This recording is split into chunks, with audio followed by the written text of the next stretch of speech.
And now, here's your host of Shaping Success, Wes Tankersley. What is up, everyone? Welcome to Shaping Success. I am your host, Wes Tankersley. It's amazing that I'm able to say that with the speed that I am because I am freaking tired. I just took a COVID test, which was negative, by the way, but I have had some sinus issues my whole life, and I'm getting to the point where I'm completely over it. I had sinus surgery probably about, I don't know, what's it been now? 7 years ago. And then never got rid of the situation that I had, never had the correction or the things that I was looking for to help me get better. It never really went away. And so what ends up happening is I have issues over and over again, sinus infections that didn't go away. I had an developed sinus that they cleaned out and made it easier for me to see. So that, didn't really clean up the situation that I was having. So I didn't really take care of the problem because I continued to have sinus issues. So then I go to a different ENT because the ENT that did the surgery retired. That ENT says you need to do allergy testing and see if it's allergies, which it definitely was. And so what ends up happening with that is, sorry, I'm looking for my chat things because I'm doing this one live and I don't see the chat box. So we'll see if we can find that. But anyway, I went and I had the allergy testing done. And then lo and behold, I'm allergic to everything, which will cause my issues that I'm having.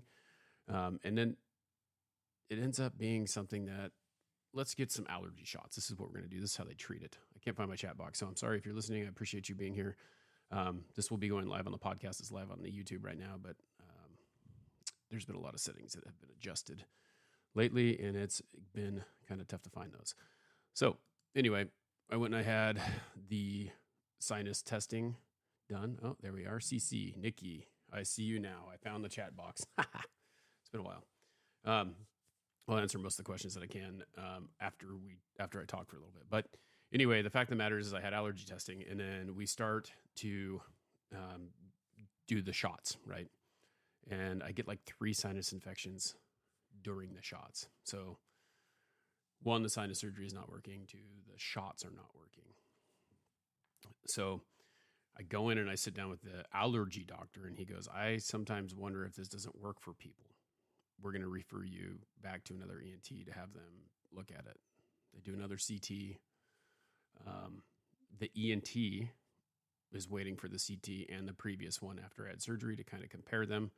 They go in and they look, and he says that there's a lot of narrowing in my nose, that they could completely clean it out and make me breathe like I've never breathed before, which I've never really noticed that I had a problem breathing. But the previous ENT said, hey, that's not a problem.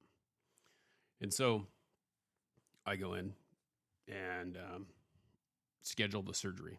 So I was going to have my knee replaced last year, and I was going to have sinus surgery last year, just about this time. So I had my knee replaced because the surgery was scheduled and the ENT died. So he passed away. He had COVID. He had something happened. I get a phone call. Hey, doctor is out. He's not doing well. He may not make it. It doesn't look good. I'm like, okay, cool. So then they canceled the surgery. A week later, they called and said he did pass away. So they're not going to be able to do the surgery. We're reverting all your people over to this doctor. This is one that he would refer you to. So I go over to that doctor and told him all the problems. Again, this is like the 4th frickin' time that I've gone through this. And tell him all the problems, blah, blah, blah, blah, blah. I got a sinus infection. He gives me medication to take care of the sinus infection. Waits for the CT because he doesn't have the CT, but he was supposed to have the CT before I had my appointment. Lost in records or whatever. So he gets the CT, goes over it with me. This is a second appointment, and says, I don't know what he was looking at. I'm a surgeon. I obviously get paid if I do surgery, and I don't see any reason to operate on you to clean this out because it looks fine to me. I don't see any problems. But I think what we need to do is we need to do some more allergy testing again and get you back on the allergy regimen because I don't think they gave you enough time. Because if you've done allergy shots, they basically go and they get whatever you're allergic to and they mix it up, and then the first place gives you injections of that same stuff. So hopefully you become immune to it. That's how they do it. you have to go in once a week, once a month. I had to go in once a week to get shots in both arms for, I think, like 3 months. And then it goes to one time a month for like 3 years. And then they check again. And it just wasn't working. So he goes, well, let's do this. Let's do some testing. And he does allergy treatment as well, but he does it a little differently. So he starts doing that. He starts treating me for the allergies. And I've been doing the treatments. Instead of shots, they give you a daily drop that you take, same kind of thing. A little bit of whatever it is that makes you allergic, which I'm allergic to everything. Drops. So for the last year, this is probably the third sinus infection that I've had. And I'm about to go get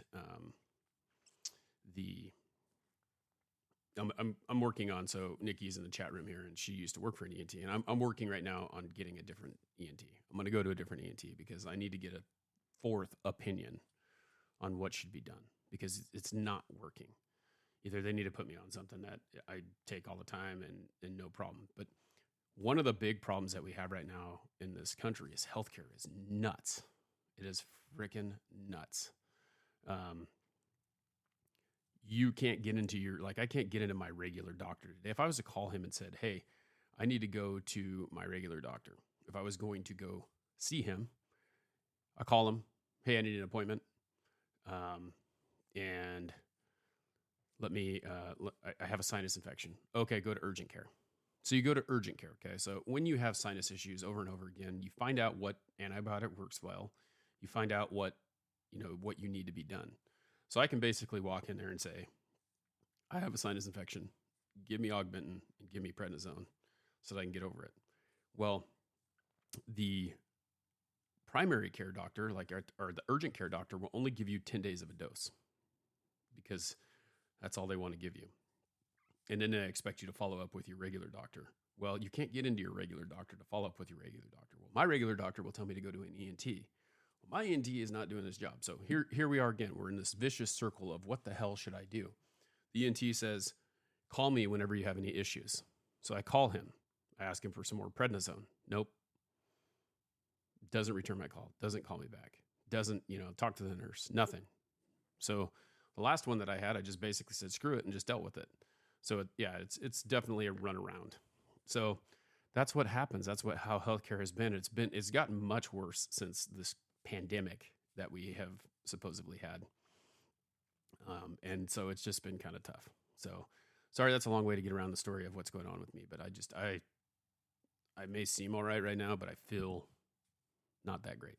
And that's why I took a COVID test this morning, because I took a drink of my coffee and it didn't taste right. And my face hurts and sinus issues and a couple other symptoms. I'm like, screw it, I'm going to go take a test and see what happens. Negative. So sinus infection, guaranteed. So after I get off here, I'll probably hit up the telehealth and try and get some antibiotics to kind of put a Band-Aid on it again and take care of the situation. But my ENT is not helpful at this point, and you can't get into them. When I was a kid and my mom needed to get me the pediatrician, you call the doctor and say, hey, he's got a fever, he's got this, he's got that. All right, bring him in. They get you in right then and there. Now it doesn't happen. It's an act of Congress, literally, to get into the ENT, to get into where you need to get to, or to get into your primary doctor even, which is ridiculous. So, I had to schedule, it took 3 months for me to get a physical with him. So it's crazy. It's completely crazy. I wanted to talk about some other stuff today. You kind of know how I feel now, so we're great. And that's what's going on with me. I wanted to talk to you a little bit about Gen X, because I'm Gen X, and responsibilities and things like that, because I feel like we have a disconnect in the Gen X generation with responsibility. It was funny because my parents are boomers, right? Everyone's like, baby boomers. Well, they freaking ran this country. They put us on their back and took care of us, and they did all the things that they had to do. But one of the things that baby boomers did, in my opinion, and that I saw in my own personal setting, and this may be different in your setting, and very possible. But one of the things that they did was they were always telling you, you must go to college to be successful. I couldn't afford to go to college, so my parents didn't go to college. Some boomers did go to college, but my parents couldn't afford to go to college. They came from a working class family in Central California that was into ag and into farming and into, like my grandfather owned a hardware store and a tire store and a liquor store and all these things. So like these were all the things that he did. He was like a true entrepreneur, which everyone wants to be now, right? They want to be an entrepreneur. But my dad went to go to college. He got married when he was 18 or 19. He's 18. I got married when I was 19. So kind of the difference between the generations. He got married when he was 18 and started to go to college. And when he went to college, my mom got pregnant with my older brother. And that was the end of his college career. Went back and worked at the hardware store. He hated the fact that he didn't finish school. But we're all told that we have to go work for someone. This is the thing. This is the hardest part, is we have to go work for someone who gives us good benefits, who give us a good retirement, and so that we're set for when the end of the career is. So we can just go sit down and do whatever we want, relax, and not do anything. That's kind of the way that I feel about it, okay? So my parents always wanted to give us a chance to have a college education. When I graduated high school, I had a scholarship to go play football at Southern Oregon University. Not a full ride by any means, and it was an NAIA school, so it was pretty small. And the amount of money that they were going to give me to play football to go to school was not very much, but my parents were like, well, they're giving you something.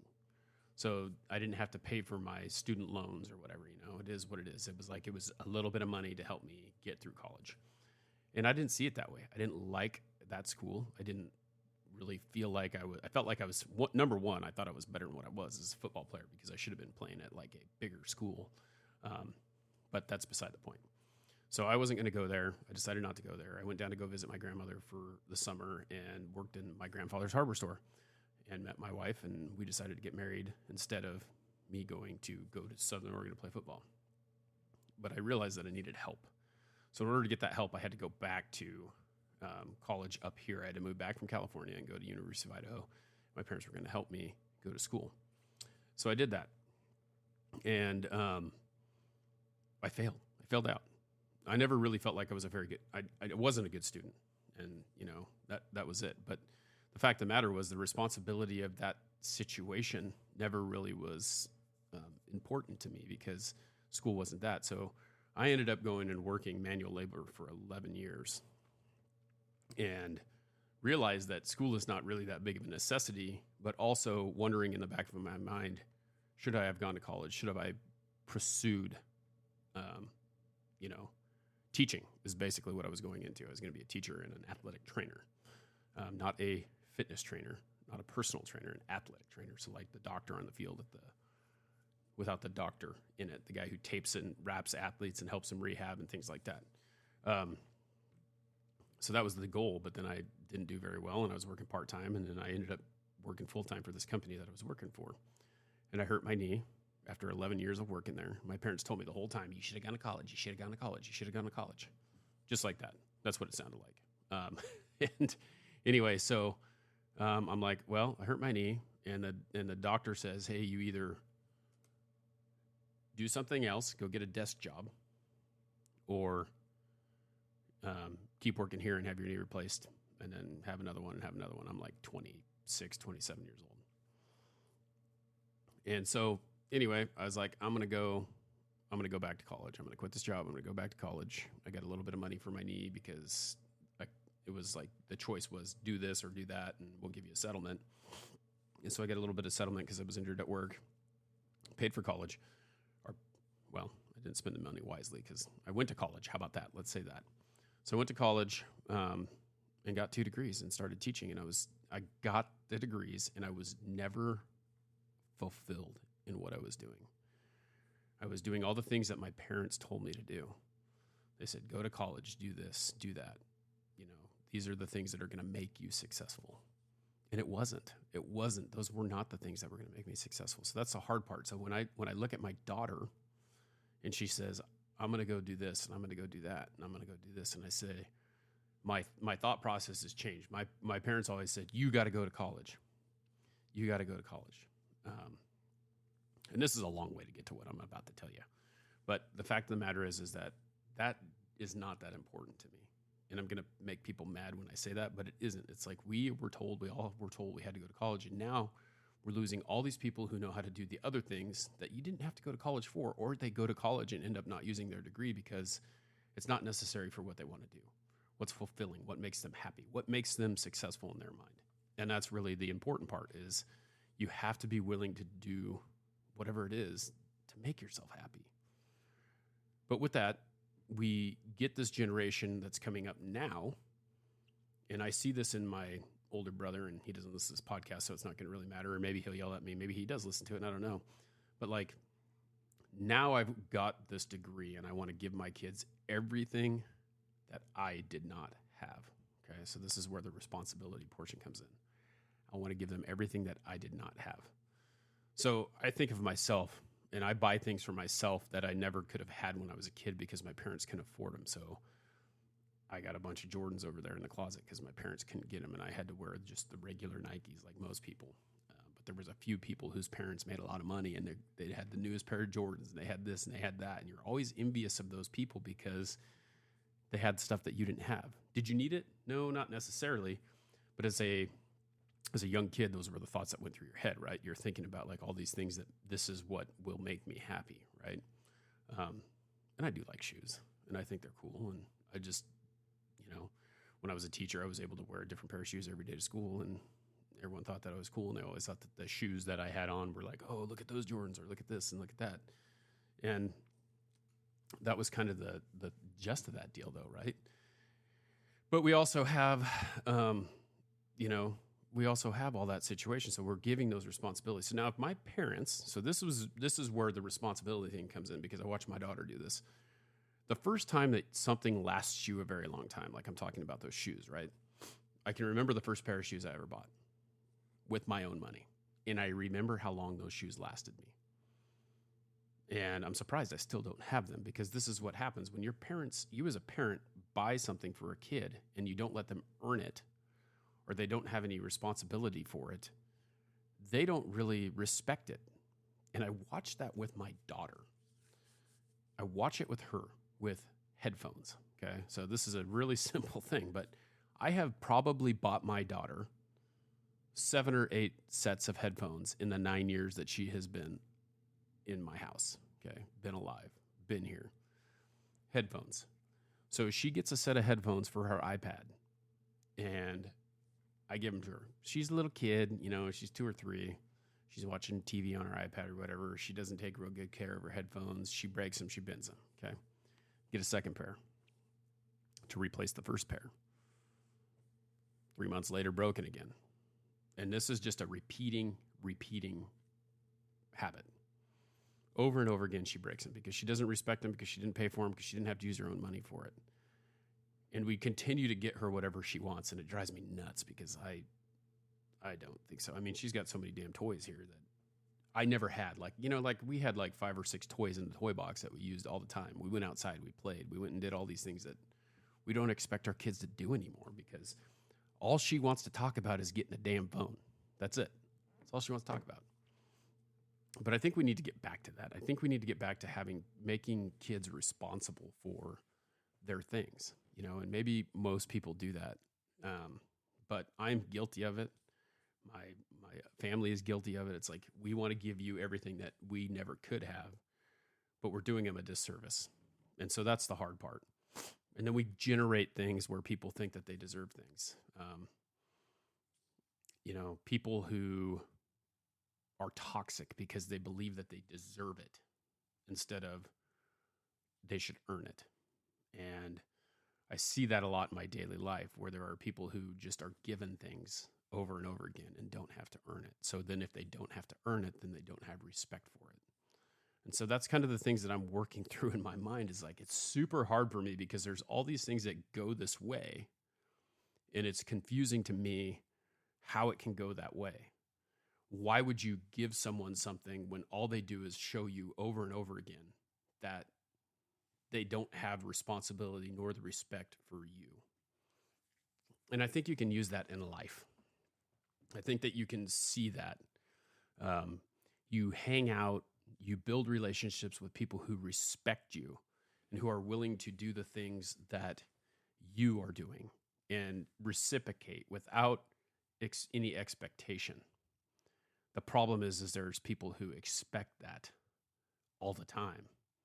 And once you start doing it, they'll take advantage of that situation and continue to use it over and over again to their benefit. And that's where I have a hard time, because I'm the person with integrity. I'm the person who's working my ass off. I'm the person who's taking all the steps there are to make sure that I can do everything I possibly can for myself, my family, and whatever I'm doing, my podcast, my company, my work, my family. Those are the things that I am doing the most that I can. And then there's people who take. And then there's people who give to those person who keep taking. And then you create this negative atmosphere. And so that's the hard part. It's like you have this negative atmosphere that you've created because people see what's fair and people don't see what's fair, and then they have an issue with it. So think about the responsibilities that you have, that you're giving your children, that you are trying to help. And remember, the next generation is going to think even less of responsibility because they think that they should just have it. As a teacher, as a PE teacher, because I was a PE teacher, right? I had students that would come into my classroom and not dress down and not participate. And then their parents would call me and tell me that I should give them a passing grade because it's just PE and it doesn't matter. So what kind of responsibility are we creating for our kids and for our students and for the people of the future if we can't expect them to be responsible? It's a tough one. So, CC Nikki, thanks for hanging out. There's one more person here too, but I appreciate you all hanging out with me. If you can do me a big favor, if you have not subscribed to the YouTube channel, please do. We're trying to grow that thing. That's where I'm going to start pushing all my content on YouTube. Still have the podcast, still have all the social media because that's what I do. Follow me everywhere. Please help me to grow because I can't do it without you. And I stole that from my friend Jay Finning. He's reminded me of that yesterday, but that's okay. Great minds think alike, or he never really invented anything, or he probably heard it somewhere, or whatever. It doesn't matter. I love Jay. If you guys haven't checked out Jay's podcast, Mine's Shaping Success, Hard Parking with Jay Finning, non-automotive podcast. Check it out. You can go see it. And I appreciate you all commenting, and thank you, CC, for hanging out. Thank you, Nikki. Until next time, I challenge you guys to find the shape of your success.